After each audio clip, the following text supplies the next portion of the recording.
नमस्कार दोस्तों, जय श्री राम, हर हर महादेव। आप सभी लोगों को बहुत बहुत बधाई हो कि अयोध्या में 500 वर्षों की प्रतीक्षा पूर्ण हुई और प्रधानमंत्री नरेंद्र मोदी के कर कमलों से भगवान श्री राम लला अपने दिव्य और भव्य मंदिर में विराजमान हुए। यह एक खुशी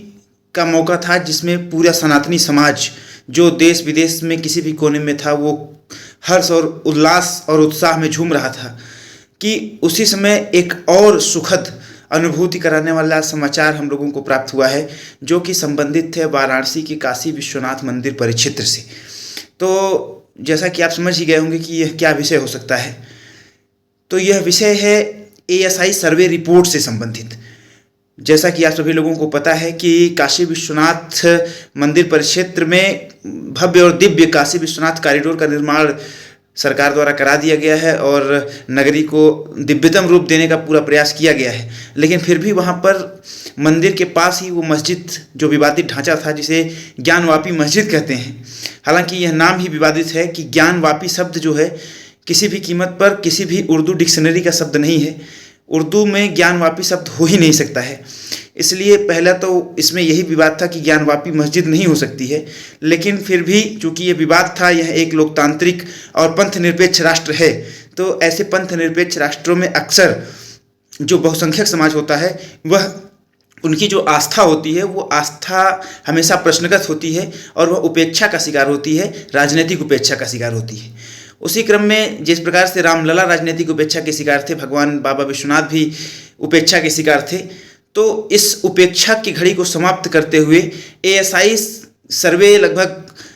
3 महीने चला। जैसा कि आप सभी लोगों को पता है कि अगस्त माह में वाराणसी जिला जज के न्यायालय ने यह निर्देशित किया था कि इसका ASI सर्वेक्षण हो और ASI सर्वेक्षण होने के बाद ही पता चलेगा कि जो विवादित ढांचा है वहाँ पर क्या था और क्या वास्तव में वहाँ मस्जिद ही थी या मस्जिद के पूर्व वहाँ कुछ निर्माण कराया गया था। तो ये जो ASI रिपोर्ट थी लगभग 7 सप्ताह के बाद कोर्ट में प्रस्तुत की गई थी। तो दोनों पक्षों के जो अधिवक्ता थे उन्होंने कोर्ट से मांग की थी कि यह जो रिपोर्ट है उसे सार्वजनिक की जाए ताकि सभी लोग समझ सकें कि क्या रिपोर्ट आई है और उस रिपोर्ट के आधार पर जो फैसला दिया जा रहा है वो रिपोर्ट के आधार पर है या रिपोर्ट के आधार पर नहीं है। तो दोनों पक्षों के अपील को सुनने के बाद जिला जज डॉक्टर अजय वशिष्ठ ने दोनों पक्षों को hard copy ASI survey report की आज प्रदान कर दी है, जिसके कुछ प्रमुख अंश हम आपको बता देते हैं। उसमें सबसे प्रमुख अंश ये उसकी प्रमुख हेडिंग है ASI सर्वे रिपोर्ट की कि जो वर्तमान में ढांचा एग्जिस्टेड है, जो मस्जिद वहाँ पर है, वह जो ढांचा है उसमें जो तथ्य हमें प्राप्त हुए हैं वह इस बात की ओर इशारा करते हैं कि वहाँ इस मस्जिद के पूर्व या इस ढांचे के पूर्व एक विशालकाय हिंदू मंदिर उपलब्ध था जिसको कि ढाया गया है। अब उन्होंने अपने प्रश्न के जवाब में यह कहा कि यह कैसे कहेंगे कि ऐसा है, तो उन्होंने कहा कि जो पिलर्स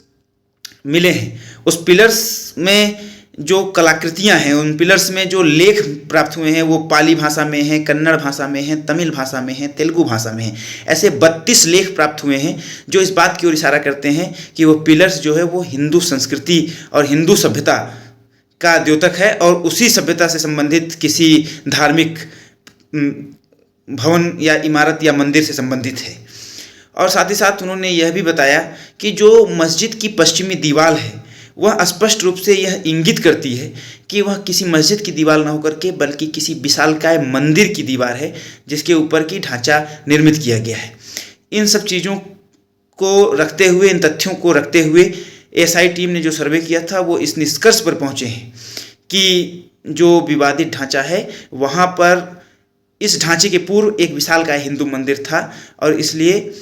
यह विवाद यहाँ समाप्त होना चाहिए कि ज्ञानवापी मस्जिद से पहले मंदिर था या नहीं था। तो यहाँ पर हम लोगों के लिए, एक सनातनी समाज के लिए बड़ी खुशखबरी है कि ज्ञानवापी जो क्षेत्र है, जो काशी विश्वनाथ बाबा का क्षेत्र है, वह अब शीघ्र ही मस्जिद से मुक्त होगा और वहाँ पर केवल बाबा विश्वनाथ विराजेंगे क्योंकि वह उन्हीं का ही स्थान है। और कालांतर में औरंगजेब के आतताई प्रयासों के द्वारा हिंदू धर्म सनातन संस्कृति को दमन करने के प्रयास में बाबा विश्वनाथ के मंदिर को ध्वस्त किया गया था और उस पर मस्जिद का निर्माण कराया गया था, जिस प्रकार से बाबर ने बाबरी मस्जिद का निर्माण किया था। तो निश्चित तौर से यह हर्ष और उल्लास वाली खबर है। तो सभी लोग कमेंट सेक्शन में हर हर महादेव और जय श्री राम के नारे लगाएंगे और इस हर्ष और उल्लास की खबर को अधिक से अधिक लोगों तक शेयर करेंगे। धन्यवाद।